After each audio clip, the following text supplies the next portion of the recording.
In this video, we go over everything that you need to know about the planning performance domain when it comes to your PMP preparation and otherwise as well. As you are already aware, there are a total of 8 project performance domains. Planning is just one of them. We have covered all of these 8 project performance domains. You can check out the second link in the description, which will take you to the playlist of every single performance domain that we have covered. Also, it's the second link because the first link is going to take you to an article on this topic over at our official website pmclounge.com. So if you are into reading articles, check out the first link. If you are into watching videos, check out the second link, but do that only after finishing this video. And let me share my screen to talk about the agenda that we have when it comes to the planning performance domain. We'll start off with an introduction to this performance domain. By the way, this is going to be a longer than usual video because planning is the absolute bread and butter of us project managers. So after this, the introduction, we will go over the desired outcomes of effective planning. And after that, we will also look into some key definitions, planning overview, variables, delivery. We will also talk about estimating, schedules, and budget. Moving forward, we will discuss project team composition and structure, as well as communication, physical resources, procurement, changes. Finally, we will close with how this performance domain interacts with other performance domains, how you can check results, whether your planning is working or not, and some key takeaways. So a packed agenda. Let's start things off with the introduction to this performance domain. Now, you're already aware that planning organizes, elaborates, and coordinates project work. And that is, I would say, the soul of what a project manager job looks like. This means planning is not just about the beginning of the project, but about keeping the project work aligned as the project unfolds, as the project progresses. So that's a subtle difference to understand. Planning is not something that you do just in the beginning of the project and then you just have your plan and you work the plan throughout the project. That's not how it works. Planning is also about ensuring that as the project unfolds, you keep your work aligned with the plan. Now, planning activities are ongoing and they evolve as project progresses. As an example, we have been talking about e-commerce website to understand all these performance domains. So we will continue to do so. In an e-commerce website project, you might start with a high level plan, but you can later refine details as new requirements emerge, like let's say adding loyalty points feature, which was something that people might have not thought about in the beginning. But looking at the market, looking at the competitors, they would think that, this is something that we should sort of add. So that is always something which is possible. And that is why planning activities are ongoing and they evolve as your project progresses. Now, effective planning balances detail with flexibility. Too much detail early on can waste effort because a lot of people tend to not know enough about the project early on, right? So that is why this is important that you don't front load the project with too much detail in the beginning itself. But at the same time, too little planning can also cause confusion. So that is why a balanced approach allows you to have enough structure without losing any adaptability throughout the course of the project. Now, what are the desired outcomes of effective planning? The project progresses in an organized, coordinated, and deliberate manner. This is a desired outcome of effective planning. As an example, in an e-commerce project, planning ensures that back-end development, front-end design, and payment gateway integration, they do not clash, but they move in sync. So this will be possible only with planning.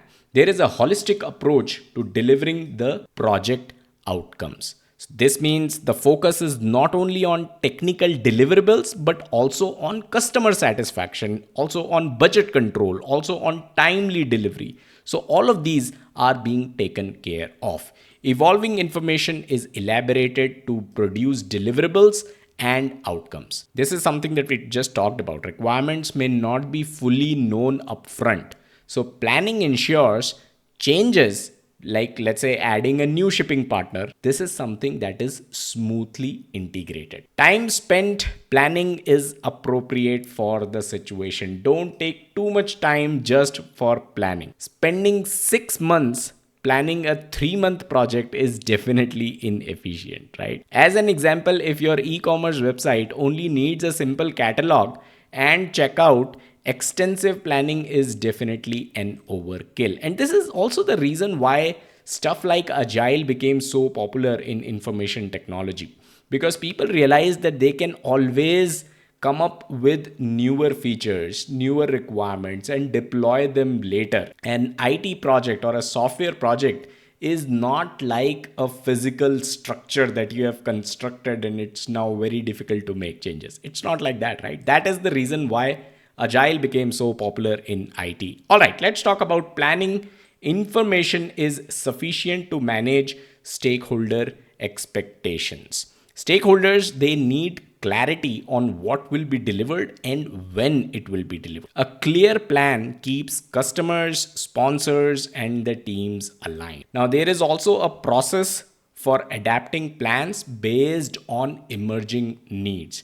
And this is critical because no project runs exactly as planned. So if there is a sudden change, you should have something, a process, a change management process maybe, to adapt your plans, to change your plans.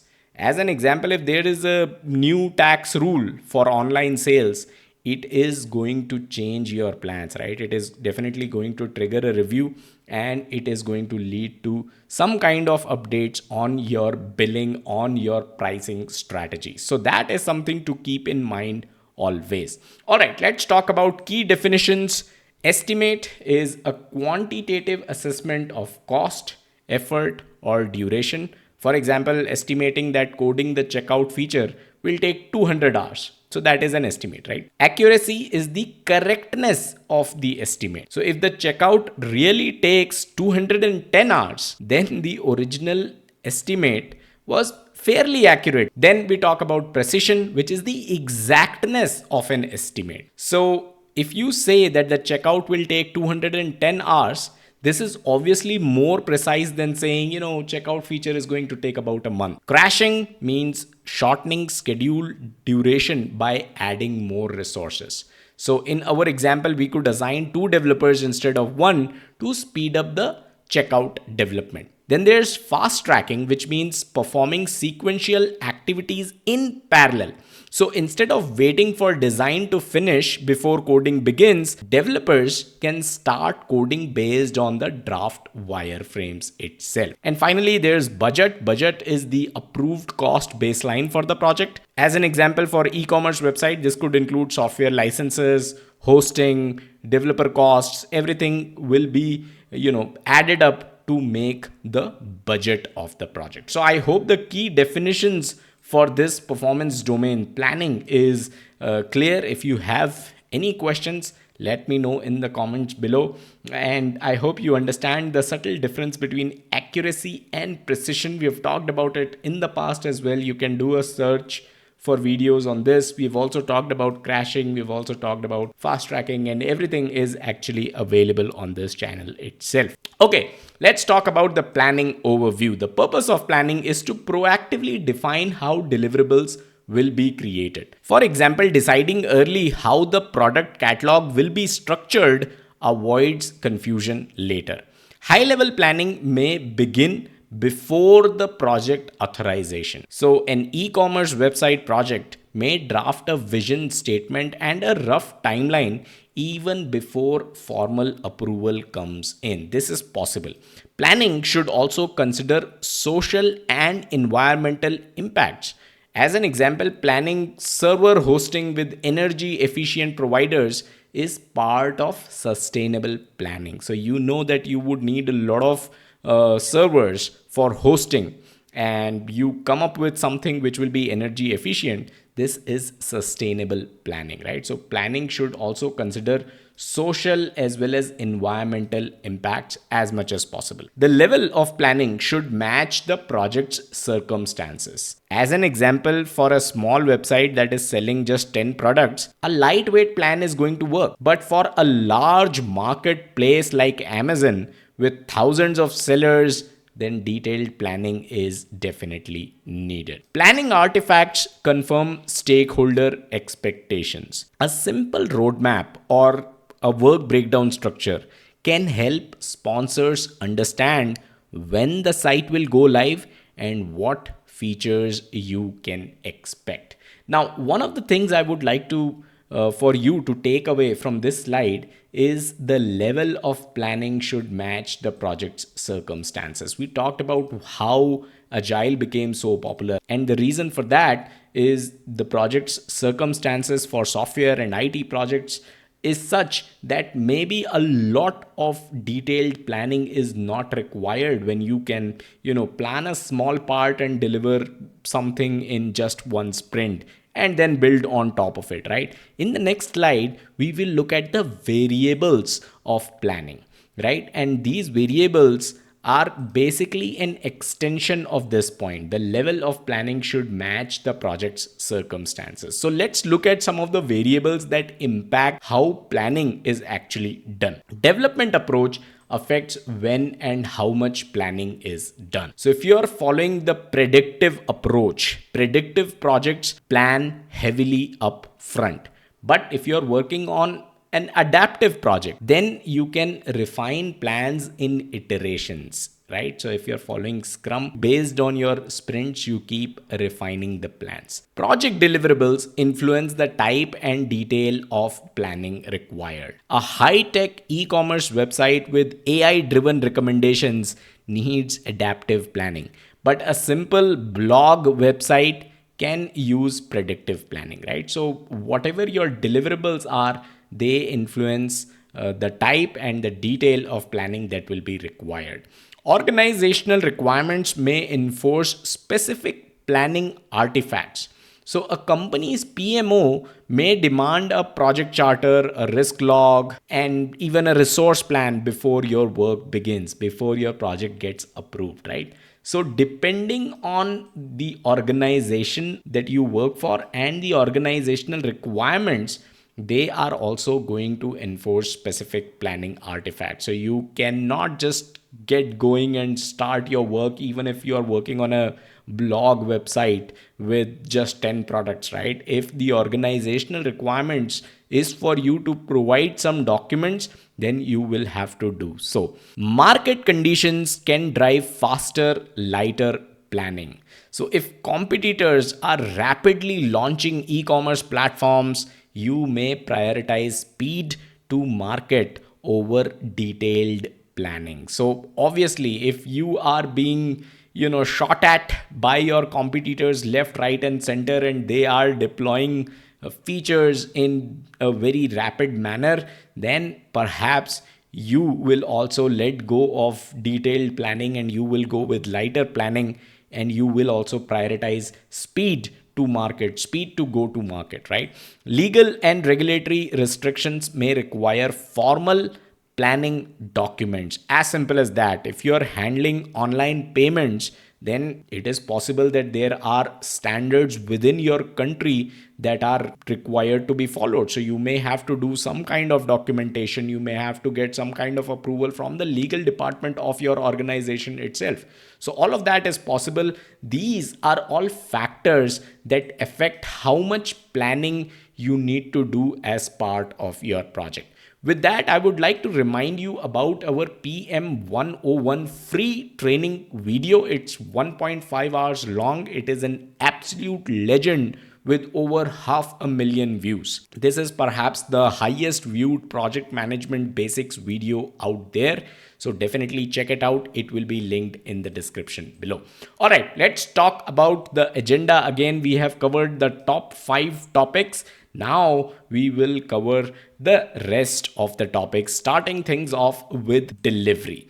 Okay, so planning begins with understanding the business case, stakeholder requirements, and scope. So this is how you begin your planning, right? So we are now talking and focusing on delivery. As an example, in an e-commerce project, planning starts by confirming that the website must allow product browsing, it must allow an add to cart feature, and it must allow a checkout feature, right? So this is something that your project must definitely have. Predictive approaches decompose deliverables into detailed activities. So a predictive plan might break down checkout into steps like, design, coding, integration, testing, and all that as well. Adaptive approaches use themes, features, user stories that are refined over time. So as an example, the theme could be customer convenience, and feature could be saved addresses, and a user story could be, as a customer, I want to save my address for faster checkout. So that is how adaptive approaches work. Now, decisions may be delayed until the last responsible moment. We've done a video on last responsible moment. I'll share a link to that video in the description. It's fantastic to understand how agile works. And as an example, if you are unsure in your e-commerce website, if you are unsure whether you will integrate PayPal or maybe some other payment system like Stripe, then you can defer that decision until it is absolutely necessary to avoid wasted effort, right? So maybe this is not the first thing that you need sign off from your stakeholders now, whether we will be going ahead with PayPal or Stripe. Maybe the first thing is just the layout of the website. Maybe the first thing is just the overall theme and feel and look of the website, right? And the kind of programming language that you're going to use, what will be your topmost features. That is something which is of top priority as compared to the kind of payment gateway integration that you need, whether you need to go ahead with PayPal or Stripe, right? So this is all that comes in as part of delivery. Now let's talk about estimating when it comes to planning. Now, estimates assess likely cost, effort, or duration. For example, estimating that building the product catalog will take 100 hours and cost $2,000. That's a simple estimate right there, right? Now, estimate range is broader early in the project and narrows as details emerge. So as you work on the project and as you get to know more about the project, your estimate range is also going to get narrow. So at the beginning, you might say the catalog could take 80 to 120 hours. But later, as you get to know more details, you can refine it to, it will require 95 to 105 hours. Now, obviously, the variance cannot have a 300% variance as compared to the original numbers that you suggested, but I hope you get the idea, right? Now, accuracy improves as more information becomes available. An initial estimate for integrating payments can be rough, but after vendor selection, the accuracy is going to increase. So this is again an example of how your accuracy improves as more information gets available. Precision reflects the exactness of estimate. Go back to the key definitions slide if you are still unsure what accuracy is and what precision is. But as I was saying, precision reflects the exactness of the estimates. So saying 95 hours is more precise than saying about 2 weeks, right? So what is more precise? 95 hours and not about 2 weeks. Confidence grows with experience and data. If your team has built similar e-commerce websites before, then confidence in estimates is going to be much higher. Now, estimating techniques include deterministic, probabilistic, absolute, relative, and flow-based methods. So there are different methods to come up with these estimates, right? As an example, flow-based estimating might say the team can process 5 features per week.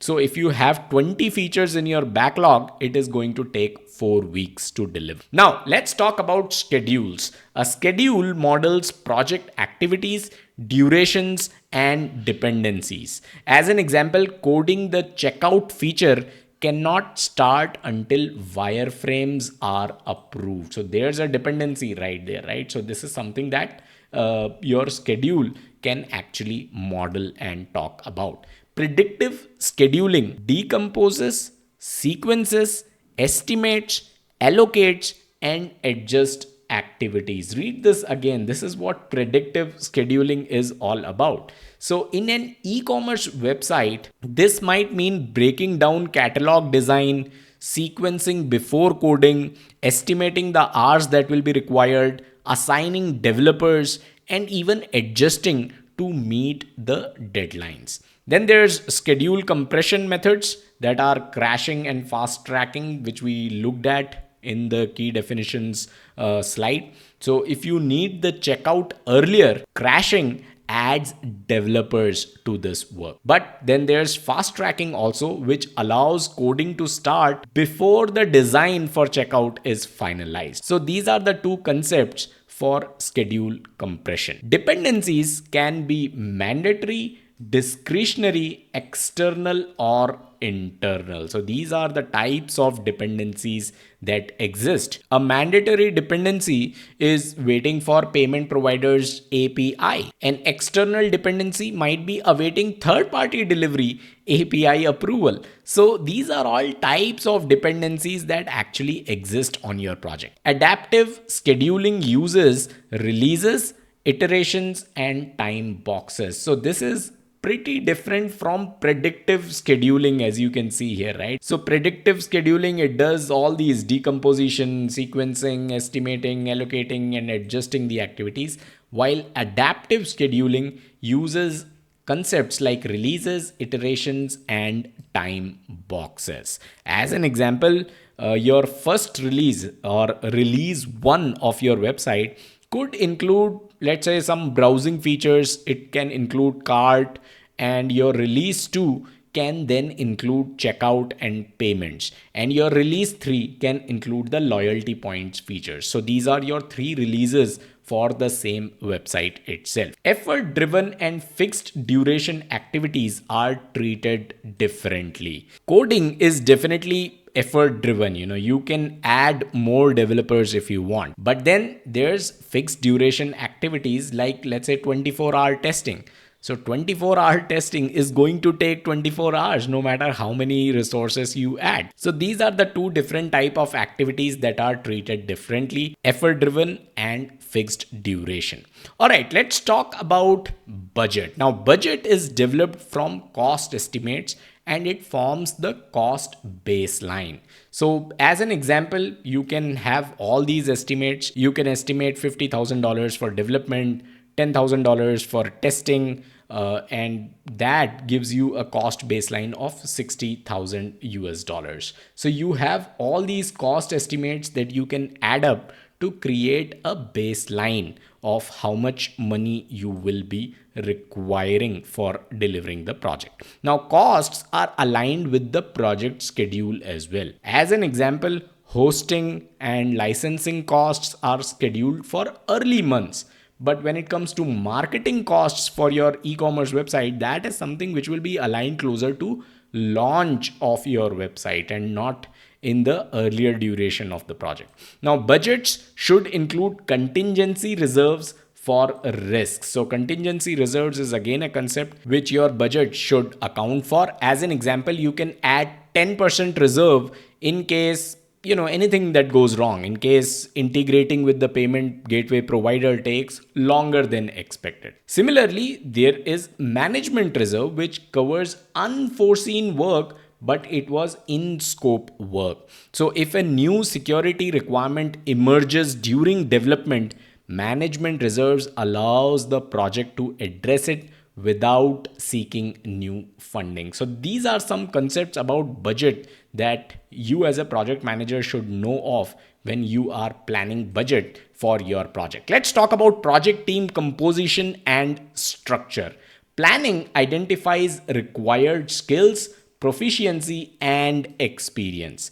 For an e-commerce website, you may need front-end developers, you may need back-end developers, UX designers, testers. So you can, when you do planning, it is going to identify all these required skills, the kind of experience. You might need people who have experience in e-commerce website itself, right? So all that is something that your planning is going to help you find out. Internal and external resources have different costs and benefits. So internal staff may be cheaper and they might already know the company culture.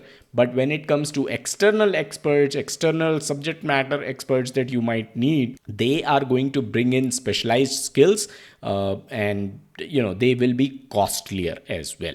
Team co-location enables faster communication, as simple as that. If all developers and testers sit in the same room, problems like checkout cannot connect or whatever, they can be solved very quickly. Virtual teams require more effort in coordination and tools, and it all comes down to you as a project manager, right? If the front end designer is in India and the back end developer is in the US, and you as a project manager are also in US, you might have a hard time coordinating with the person, the front end designer sitting in India, right? So you will have to use all your communication tools, Slack, Jira, Zoom, whatever. All of that becomes a lot more critical here. All right, I would also like to remind you at this point about our playlist section, because a lot of topics that we are talking about have been covered in the past as well.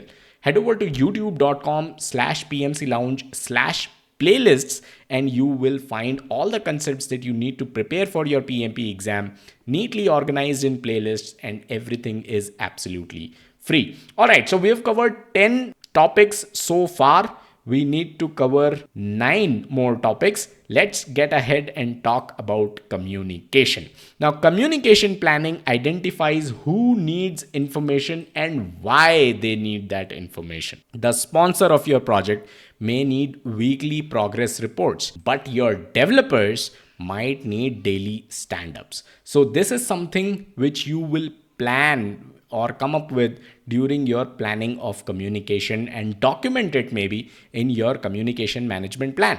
Different stakeholders require different levels of detail. Customers may only care about what your launch date really is. But when it comes to, let's say, testers, they need detailed defect logs, right? So it totally depends. Again, the level of detail is dependent on the kind of person you are dealing with. Choosing the right channels ensures effective communication. If your sponsors just prefer email summaries, then you should not be calling them on every single call that you have or every single meeting that you have. But if your let's say your developers, they are used to Jira boards and Slack updates, then you should be using these tools to communicate with them. Frequency and timing of communication must be planned as well. So you may have daily stand-ups, you may have bi-weekly demos, you may have monthly sponsor reviews. All of this is part of your communication plan. So communication is extremely important when it comes to your planning and your job as a project manager itself as well. Let's talk about physical resources. It includes materials, equipment, software, and licenses. For your e-commerce website, this could mean, hosting servers. This could mean SSL certificates. This could mean testing tools, right? So all of these are physical resources that you need to plan for. Planning must also address lead times in obtaining, like we talked about how physical servers is something that you might need, right? Hosting servers, something that you might need. Then what are the lead times to obtain these hosting servers? Have you accommodated that in your project schedule as well? Similarly, logistics, storage, all of these should be accounted for when it comes to your project plan. As an example, securing test environment may also take 2 weeks, right? So planning must definitely account for that. You might finish your coding on time, but you then realize that obtaining a test environment itself takes 2 weeks, and there goes your project with a delay of 2 weeks. Strategic decisions balance ordering cost versus storage costs. Now you could buy all the physical resources like your hosting servers in bulk during the start of the project itself. That was your ordering cost. But then if you have no use of all those servers for the next 6 months, that is your storage cost. You could have ordered the servers 5 months down the line and received it on time when they were supposed to be used, rather than ordering them earlier and then incurring the storage cost. So that is again something that you should be aware of when it comes to physical resources. All right, let's talk about procurement. Now, procurement planning defines what to build in-house and what to outsource. As an example, you might outsource mobile app development while you build the website internally, because you specialize in e-commerce website building, but you do not specialize in developing apps. So that again is something that you will take care of when it comes to procurement planning. Contracts require clarity on specifications, timing, and costs. A contract with, let's say, a payment gateway vendor must specify what are the service levels that you are expecting, what is the uptime that you are expecting, what are your integration timelines. All of that will be part of your procurement documentation. Procurement decisions affect schedule and team composition as well.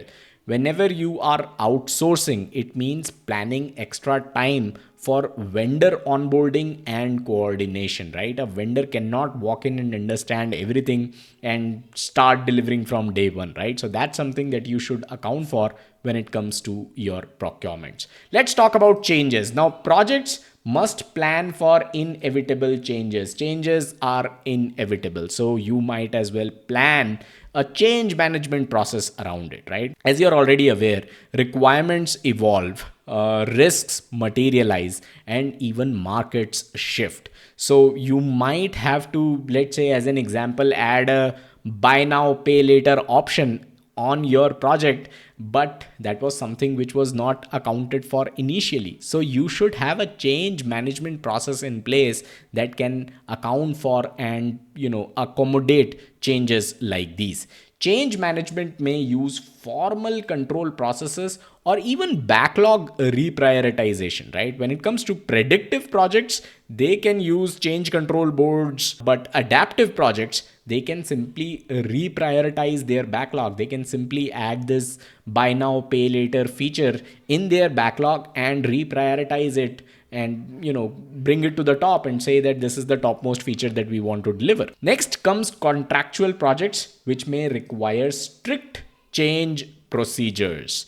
So if you have outsourced something and a vendor is involved, whenever you change your requirement, it is going to trigger contract renegotiation. So keep that in mind. As long as your changes are in-house, you might be able to have them go through. But when it comes to external vendors, third party involvement, that's where contract renegotiations are going to take place every time you propose or you encounter a change. Okay, let's talk about matrix. Now, matrix link planning, delivery, and measurement. So this is the link. Matrix is the link between whatever that you have planned, whatever that you have delivered, and how you are going to measure the same. Without matrix, you will not be able to know whether your plans are even working or not. Only measure what matters to the project's success. So just because matrix is something that you are doing, it does not mean that you start measuring at what time people are logging in and at what time people are logging out, right? That is not a matrix that you need. You should only measure what matters to the success of your project. Product, schedule, and budget matrix help evaluate the performance of your project. As an example, schedule variance, your budget burn rate, your uptime of the website during testing, all of these are metrics that are extremely helpful. Baselines and thresholds allow variance tracking as well. So if the budget baseline is, let's say, $60,000, but actual cost that you have incurred is $66,000, that is a variance of 10%, and it may trigger some management action. So baselines and thresholds also allow for your variance tracking. So I hope matrix is clear. We've talked about how matrix can be helpful when it comes to your project while you're delivering the project, as well as while you have already delivered the project, what kind of matrix can be used to track how the product of the project or your website is actually working out in the market. With that, I would like to remind you about our YouTube membership program, which is known as VIP Pass. You get access to premium project management courses. You have collaboration opportunities with me. You can have a virtual consultation with me.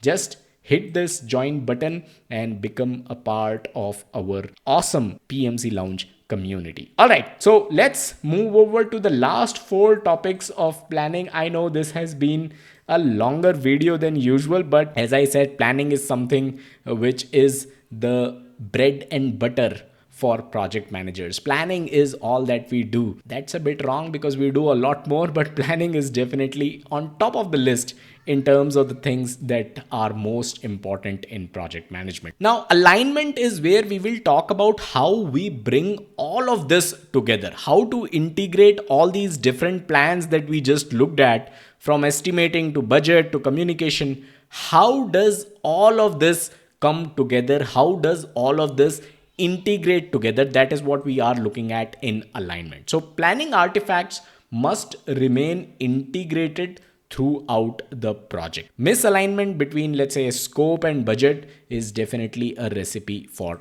trouble. Scope, quality, resources, and budget need alignment for sure. As an example, if your scope increases with new features, then obviously the budget, the resources required, all of them must increase too.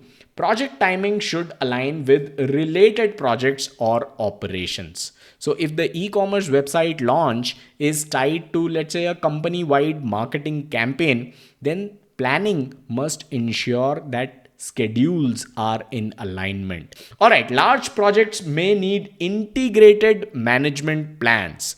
So when you have small website, it might only need a basic roadmap, but a full e-commerce marketplace may require detailed plan across logistics, testing, and even ongoing operations when you hand over the project to operations. So this is all part of alignment. All the different plans that we discussed, how do they integrate together? Now, what is the interaction of planning performance domain with other performance domains? Remember, we talked about how there are a total of 8 project performance domains. Now, how does planning interact with other performance domains?